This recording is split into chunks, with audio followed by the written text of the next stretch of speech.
ഇതുപോലും അറിയാതെയാണ് കുറെ ആൾക്കാർ ഇപ്പം വന്നിരുന്നിട്ട് ഇങ്ങനെയുള്ള വിഡിത്തങ്ങൾ സംസാരിക്കുന്നത്. പിന്നെ ഇതൊക്കെ ഈ പറയുന്ന മുസ്ലിംസിനോട് വിരോധമുള്ള കുറെ ആൾക്കാരുണ്ടല്ലോ, അവന്മാരിത് നല്ല രീതിയിൽ യൂട്ടിലൈസ് ചെയ്യുന്നുണ്ട്. കണ്ടില്ലേ ഈ പരനാറിയുടെയൊക്കെ തമ്മനയിൽ നിങ്ങൾ കണ്ടില്ലേ?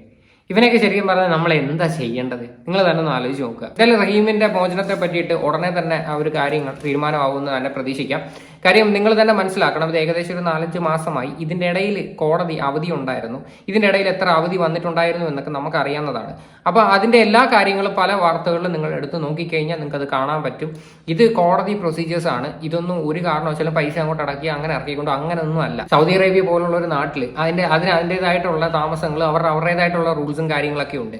അത് മാത്രമല്ല, ഇവർ പറയുന്നുണ്ട് അപാല ഇടപാടായിരുന്നു എന്നൊക്കെ. സൗദി അറേബ്യയിലൊന്നും ഇങ്ങനെയുള്ള പരിപാടിയൊന്നും നടക്കുന്ന കാര്യമല്ല. വളരെ ജെനുവിൻ സോഴ്സിൽ നിന്നാണോ, ഇതിനകത്ത് എന്തെങ്കിലും കള്ളത്തരം ഉണ്ടോ എന്ന് എല്ലാം നോക്കിയിട്ടേ അവർ ഇതിന്റെ ആക്ഷൻ എടുക്കത്തുള്ളൂ.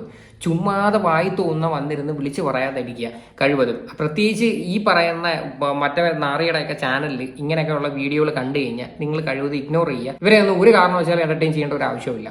ഓക്കെ, അപ്പം ഇതിനെ കുറിച്ചിട്ടുള്ള നിങ്ങളുടെ എല്ലാവരുടെയും അഭിപ്രായങ്ങൾ എന്താണെന്ന് വെച്ചാൽ നിങ്ങൾ തീർച്ചയായിട്ടും കമന്റ് ചെയ്യുക.